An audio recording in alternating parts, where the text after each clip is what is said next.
मुकान ठीक है, आ रहा है। मस्त लग रहे हीरो सर।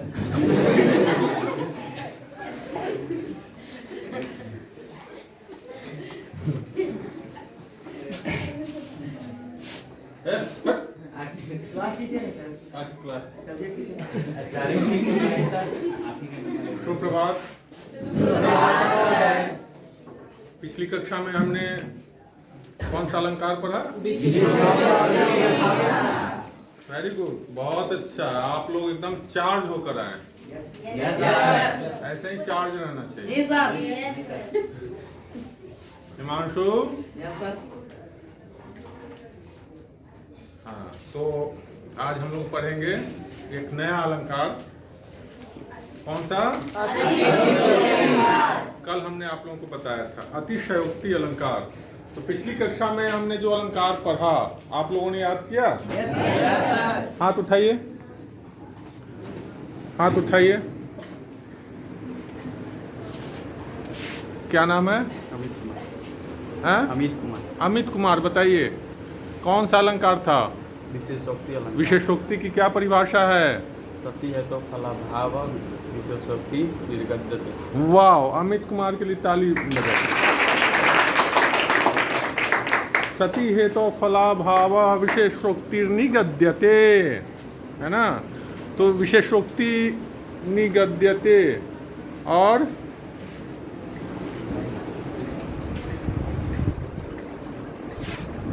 विशेषोक्ति में कल हमने संधि विच्छेद करके बताया था। संधि की बात हुई थी, तो कौन सी संधि होगी? संधि विच्छेद कीजिए तो विशेषोक्ति का। विशेष प्लस उक्ति। विशेष जोड़ उक्ति। कौन सी संधि? गुण संधि। गुण संधि। बहुत अच्छी बात, बहुत अच्छी बात। और विशेषोक्ति, इधर विशेषोक्ति का एक उदाहरण बताइए आप।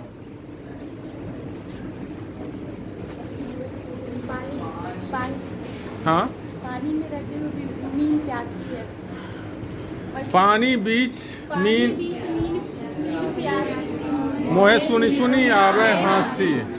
पानी के बीच में मीन प्यासी, यानी इसमें होता क्या है?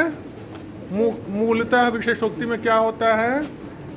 जहाँ पे कारण रहते हुए भी कार्य की उत्पत्ति नहीं होती। जहाँ कारण रहते हुए भी कार्य की उत्पत्ति नहीं हो वहाँ विशेषोक्ति अलंकार होता है ना?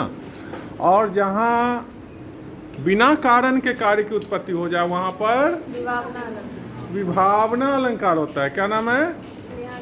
स्नेहा। बहुत अच्छा आंसर इन्होंने दिया, विभावना अलंकार होता है। चलिए, आप लोग अच्छी तरह बातों को समझ रहे हैं, मुझे खुशी है।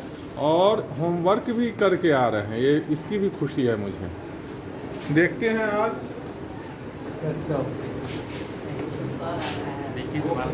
चलते हैं अतिशयोक्ति। आज हम लोग देखेंगे अतिशयोक्ति अलंकार। Any problem?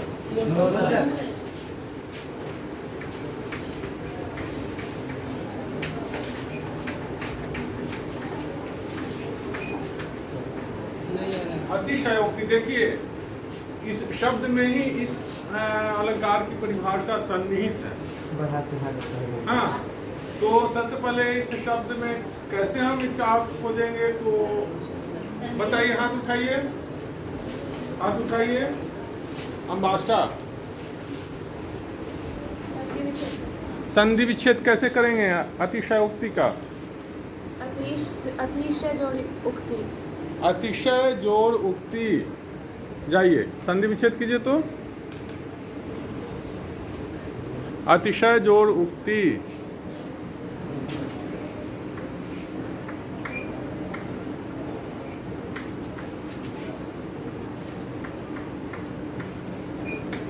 हलंत नहीं। आप देख, हाँ हाँ, अच्छा आप उसको समझा रहे हैं, ठीक है।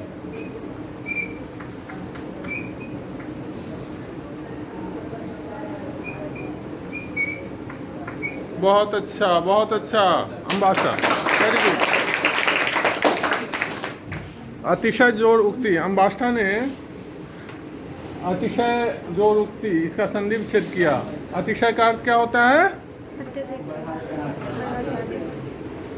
अत्यधिक। अतिशय का अर्थ होता है अत्यधिक, और उक्ति का क्या अर्थ होता है? कथन। कथन। Very good. क्या नाम है? शिवानी। शिवानी ने कहा, अम्बाष्टा इन्होंने कहा अतिशय यानी अधिक, उक्ति यानी कथन, मतलब बढ़ा चढ़ाकर कहेंगे कथन इसमें। हाँ हाँ, जोर से बोलिए। उधर छपरा के लोग बहुत लाउडली बोलते हैं, और आप छपरा ना घर है, तब ठीक से बोलिए। ऐसी उक्ति जो बढ़ा चढ़ाकर कही जाए, वहाँ पे बढ़ा अतिशयोक्ति चढ़ा लिखा कर होता है। कही जाए, है ना। बैठ जाइए। अब चलते हैं इसकी परिभाषा में। आपने इसको देख लिया। अब देखिए, आचार्य ने, विभिन्न आचार्यों ने तरह तरह से इसकी परिभाषा दी है, लेकिन सारी परिभाषाओं के मूल में वही बात है। एक ही बात को अपने अपने तरीके से लोगों ने कहा है। तो देख लीजिए, उपमेयम, निगीड्य, निगीड्य, उपमानेन, उपमानेन, तस्य भेद कथनम, तस्य भेद कथनम, अतिशयोक्ति, भेद कथनम, अतिशयोक्ति।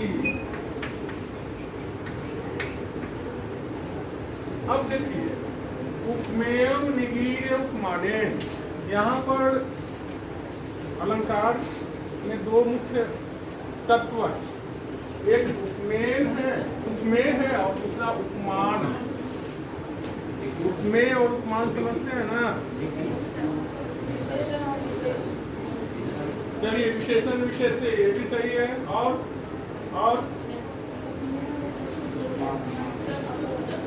बहुत अच्छी बात। उपमेय जो प्रस्तुत हो और उपमान जो अप्रस्तुत हो। और ये साक्षी ने कहा, और उपमेय उपमान से कम गुणशाली हो, उपमेय उपमान से कम गुणशाली होता है कि अधिक गुणशाली होता है? उपमेय जो होता है उपमान से कम गुणशाली होता है कि अधिक गुणशाली होता है? कम गुणशाली होता है। बहुत अच्छी बात, ताली बजाइए। अब देख लीजिए, अब जैसे हमने आपकी कक्षा में उपमा अलंकार नहीं पढ़ाया, 10वीं में पढ़ाया, समझ लीजिए। उपमेय, उपमान, एक वाक्य है, चांद के समान सुंदर मुख, है ना? या चंद्र के समान मुख, के समान सुंदर मुख। अब इसमें क्या है? हाथ उठाइएगा जो जानेंगे। इसमें मुख क्या है? उपमेय है कि उपमान? अभी साक्षी ने जो बताया उसके आधार पर आप बताइए कि इसमें जो चंद्र है वह उपमेय है या उपमान? बताइए। चांद उसमें उपमेय है या उपमान है? उपमान है। इन्होंने सही कहा या गलत कहा?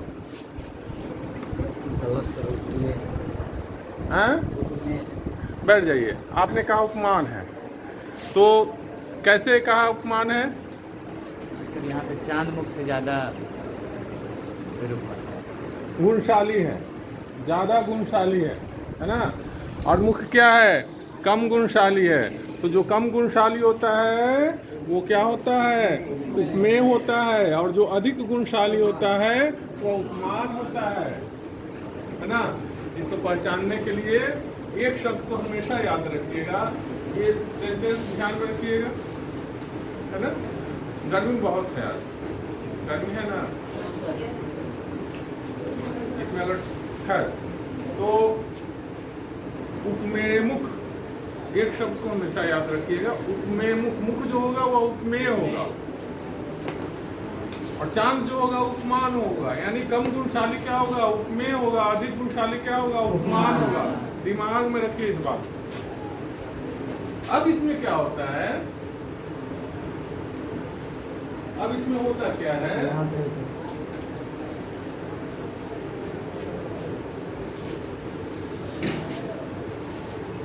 इस वाक्य में, इस सेंटेंस में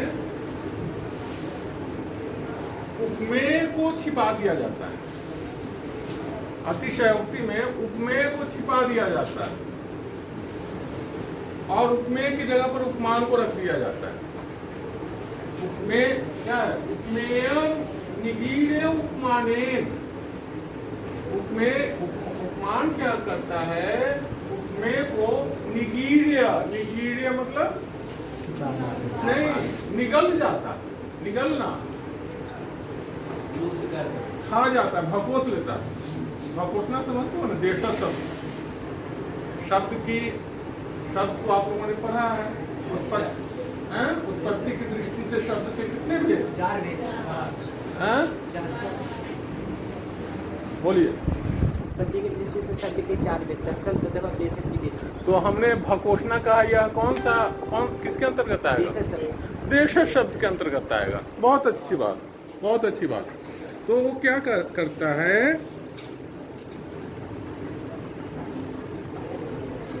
ये जो उपमान है, उपमेय को क्या करता है, निगल जाता है। उपमेयम निगीढ़ उपमानेन, निगलने के बाद अभेद कथन, तस्य भेद कथनम, तस्य का मतलब उसका। वेरी गुड, आदित्य, आदित्य बोला, नवीन, नवीन ने कहा, आदित्य की आवाज हमारे कान में, हाँ, नवीन को पढ़ने लिखने लगा, इसको कर हम आपकी ऐसी बात बिल्कुल नहीं उसमें रहने देंगे जिससे आपकी भी प्रतिष्ठा, सही कहना है ना, ठीक है। तो इसमें क्या होता है, ये जो उपमान होता है वह उपमेय को निगल जाता है, यानी उपमेय की चर्चा ही नहीं होती। अब जैसे, और दूसरी बात जो शुरू में कही गई, छोटी बात को बढ़ा चढ़ा कर कहा जाता है, अतिशय, अत्यधिक ऐसा कथन जो बढ़ा चढ़ा कर कहा गया हो, है ना। अब एग्जाम्पल बताइए एक दो आप लोग। बाल खोलकर चाला में करो, दिन में सूरज ढल जाए। हाँ, पानी पर आके कुछ हाँ, वेरी गुड। नैनन के जल सोपंग धोए, बहुत अच्छा एग्जाम्पल दिया। क्या नाम है,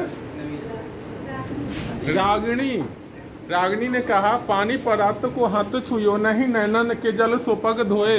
और इस दो चार पंक्ति बोलिए तो याद है। हाँ,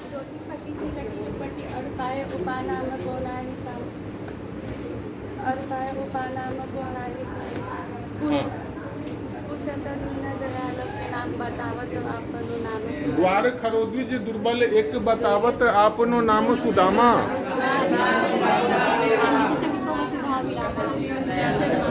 अच्छा, यह कविता पिछली कक्षा में पढ़कर आप लोग आए, हमने पढ़ाई कविता नरोत्तम दास सुदामा चरित। किसे यह कविता पूरी तरह याद है?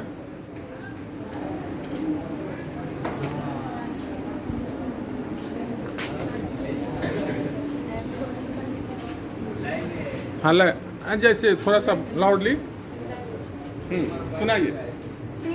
गाना जगतन में प्रभु जाने को आही बसे के ही ग्रामा धोती पट्टी सी लट्टी दुपट्टी अरुपायो पाना को नहीं सामा द्वार खरो दीजे दुर्बल एक रहो चकी सो वसुधा विरामा पूछत दीन दयाल को धाम बतावत अपन नाम सुदामा ऐसे बेहाल दिवाइन सो पग कंटक जाल लगे पुनि जोए हाय महा दुख पायो सखा तुम आए इतना कित दिन खोए देखी सुदामा की दिन दशा करुणा करके करुणा निधि रोए पानी पर रात को हाथ छुयो नहीं नैनन के जल सो पग धोए। बहुत अच्छी बात। चार पंक्ति, चार पंक्ति, चार पंक्ति स्टार्टिंग से नहीं, कोई चार पंक्ति। हाँ, स्टार्टिंग से ही बोलो। शीश पलाना झगा तन में प्रभु जाने को आही बसे के ही ग्रामा धोती फटी सी लटी दुपट्टी अरुपाय पाना को नहीं सामा द्वार खरो दिस दुर्बल एक रहियो चकिसो वसुधा विरामा पूछत दीन दयाल को धाम बतावत आपनो नाम से बतावत आपनो नाम सुदामा पूछत दीन दयाल को धाम बतावत आपनो नाम सुदामा। देखिए, कविता को एक रिदम में गाना चाहिए। बहुत अच्छा उन्होंने पाठ किया और अच्छी तरह सुधार की ज़रूरत है। चलिए, तो इसमें होता क्या है, जैसे उन्होंने कहा, इस कविता का एग्जाम्पल दिया, पानी पर रात को हाथ के जल दूसरा एग्जाम्पल और यानी, हाँ बताइए।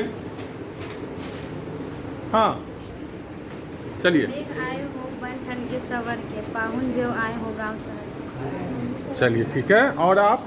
हनुमान की पूंछ में लगन न पाई आग लंका से भी जल गई रानी साथ। हनुमान की पूंछ में लगन न पाई आग सगरी लंका जल गई गए निशाचर भाग। जब हनुमान जाते हैं कहाँ? लंका में। रावण कहता है कि इसको क्या किया जाए? नहीं, इसे मार दिया जाए। लेकिन वहाँ पर विभीषण कहता है कि चूंकि यह क्या है, राजदूत है और यह नियम है कि राजदूत की हत्या नहीं की जाती, इसलिए तब अंत में यह निष्कर्ष निकलता है कि ये जो बंदर का, बानर का सबसे प्रिय क्या होता है? पूंछ होती है। तो इनकी पूंछ में आग लगा दी जाए। पूंछ में आग लगा दी गई, लेकिन कवि क्या कहता है? हनुमान की पूंछ में लगन न पाई आग सगरी लंका जल गई गए निशाचर भाग। है ना? तो ये भी एक एग्जाम्पल है। बढ़ा चढ़ा कर कहा जा रहा है कि पूरी लंका जला दी गई, निशाचर भाग गए। और इसमें अतिशयोक्ति कहाँ है? अतिशयोक्ति यह है कि उनकी पूंछ में आग नहीं लगी, अलंकार भी जल गया। है ना? यानी इस अलंकार में क्या होता है कि छोटी बात को बढ़ा चढ़ा कर कहा जाता है। हाँ, लोप हो जाता है, लोप हो जाता है ना? नहीं, तो यहाँ पर है क्या कि जैसे एक एग्जाम्पल मैं दे रहा हूँ।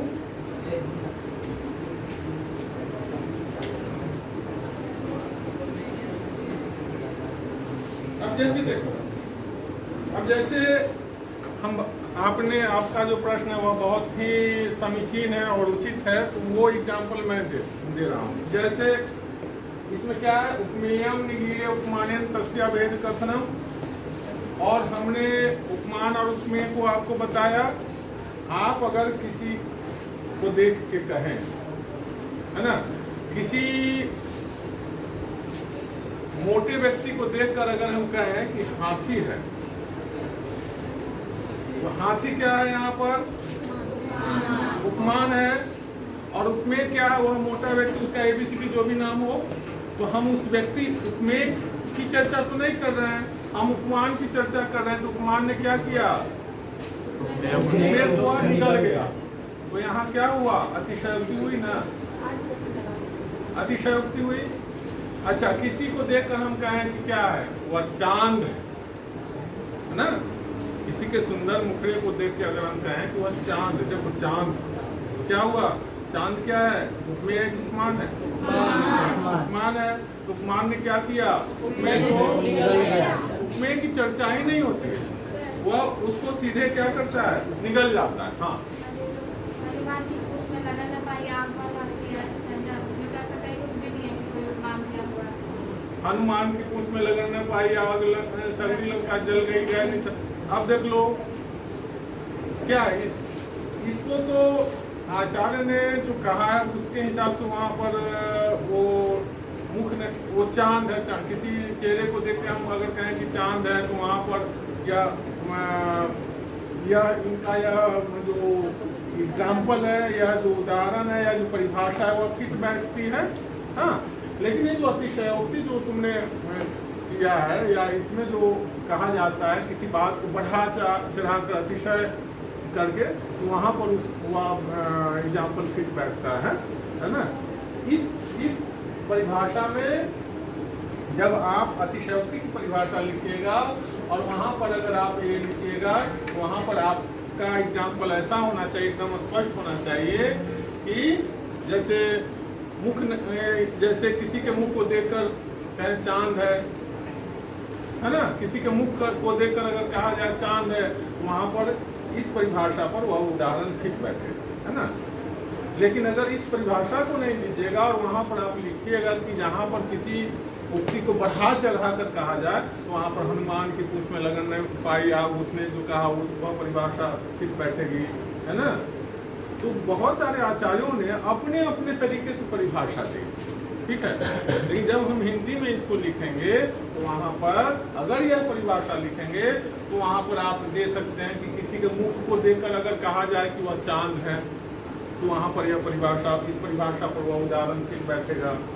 किसी मोटे व्यक्ति को देखकर कहा जाए कि वह हाथी है, क्योंकि वह हाथी है तो वहाँ पर उपमेय का कथन नहीं हो रहा है, उपमान क्या है? उपमेय को निगल जा रहा है, तो निगीड़े उपमानेर, है ना, वहाँ पर वह परिभाषा फिट बैठेगी। किसी क्या बंद हो गया क्या?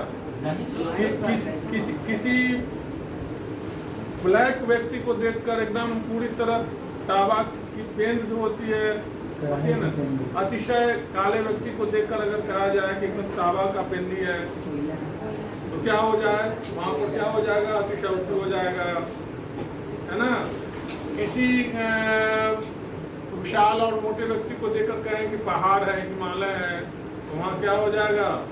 अतिशयोक्ति हो जाएगी। इस पर वह उदाहरण बैठेगा। इसलिए जब भी जवाब लिखेंगे तो या सोच समझ के लिखेंगे। अगर हम इसको, इस परिभाषा को लिखेंगे तो वहाँ पर उपमान होना, उपमान क्या है? उपमान का कथन होना चाहिए, ठीक है। लेकिन अगर वो जो हनुमान की पूंछ है उस पर एक दूसरे जो आचार्य हैं वो जो उन्होंने जो कहा है वहाँ उस पर फिट बैठेगा, है ना। तो दोनों कथन सही है, दोनों कथन सही है। अगर आप लिखेंगे कि अतिशयोक्ति में अतिशय जोड़ उक्ति, किसी भी कथन को बहुत बढ़ा चढ़ा कर जहाँ कहा जाता है वहाँ पर अतिशयोक्ति अलंकार, और वहाँ पर आप उस तरह का कोई भी एग्जाम्पल दे दीजिए, 2-3 एग्जाम्पल दे दीजिए, कुछ इस पर फिट बैठने वाला एग्जाम्पल दे दीजिए, कुछ अपने मन से बनाकर एग्जाम्पल दे दीजिए। परीक्षा में होता क्या है? प्रश्न पत्र पर सबसे ऊपर क्या लिखा रहता है? अपने शब्दों में उत्तर दें। अपने क्या रहता है? क्यों ऐसा रहता है? परीक्षा में प्रश्न पत्र पर जो लिखा रहता है कि अपने शब्दों में उत्तर दे, क्यों ऐसा रहता है? क्योंकि सर क्वेश्चन आता है तो सबका माइंडसेट अलग अलग होता है सर, तो अपने शब्दों में लिख सकता है, कोई ज़रूरी नहीं है कि किताबी भाषा में लिखेगा। ऐसा क्यों? ऐसा क्यों? ऐसा क्यों रहता है? सोचिए, बताइए। बैठिए, है ना। ऐसा क्यों होता है? हाथ उठाइए। आपके प्रश्न पत्र पर सबसे ऊपर लिखा हुआ रहता है कि परीक्षार्थी यथासंभव अपने शब्दों में उत्तर दें। ऐसा क्यों होता है?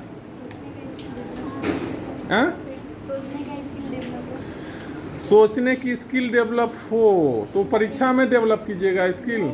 या फिर स्टूडेंट को पता लगाता है कि वो स्टूडेंट ये पता लगाता है कि स्टूडेंट मतलब कितना जानता है, वो अपने से कितना लिख पाता है, अपनी उसकी भाषा में। मौलिकता का पता चलता है कि वह उसकी सोचने की क्षमता कितनी है। एग्जामिनर यह जानना चाहता है कि आप किस प्रकार चीज़ों को सोचते हैं, किस प्रकार जानते हैं और उसको प्रेजेंट करने की कला आप में कितनी विकसित हुई है।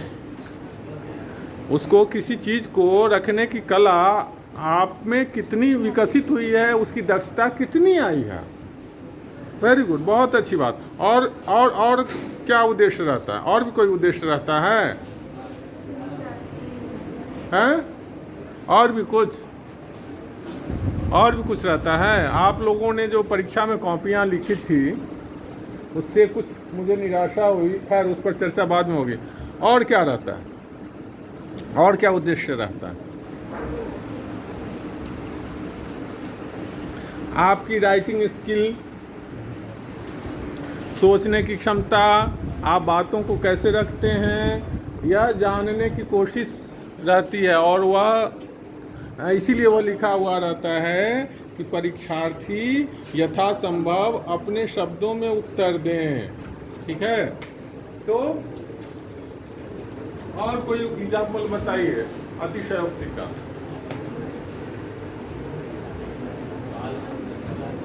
आकाश का साफा बांधकर बैठा है एक किसान। आकाश का साफा बांधकर बैठा, पढ़ के आए ना? क्या है? अतिशयोक्ति है। आकाश का मुरेठा बांध लेंगे? अतिशयोक्ति है ना? स्वभावोक्ति है? स्वभावोक्ति है या अतिशयोक्ति है? अमर अतिशयोक्ति है। अतिशय जो अतिशयोक्ति है। आकाश का साफा तो बांध नहीं सकते हैं, नहीं ना? बांध सकते हैं? बांध सकते हैं? नहीं बांध सकते। तो यहाँ भी अतिशयोक्ति। और बताइए, सोचिए। अब हम आपकी मौलिकता और नया एग्जाम्पल सोचिए।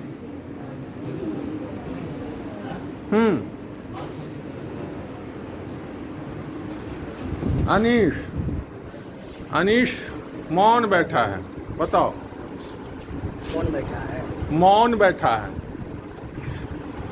एग्जाम्पल बताइए। नहीं आते, कट कर देंगे, चिंता नहीं करो। हाँ चलिए हाँ चलिए बोलिए।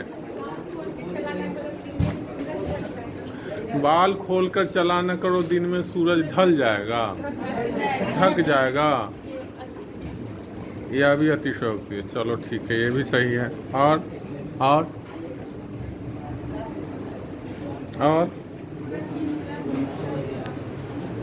क्या? आकाश का साफा बांधकर सूरज की चिलम खींचता किसान। हाँ, आकाश का साफा बांधकर सूरज की चिलम खींचता किसान। बाप मार के लंघरिए में बेटा के नाम पावन।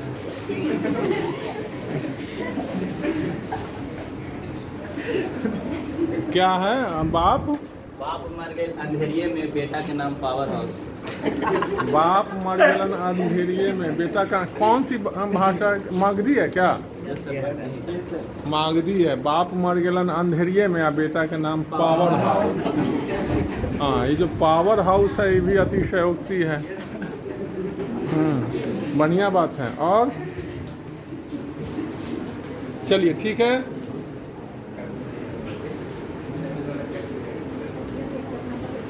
इसी के साथ इसको याद कर लीजिएगा, इस परिभाषा को याद उसके अभेद कथन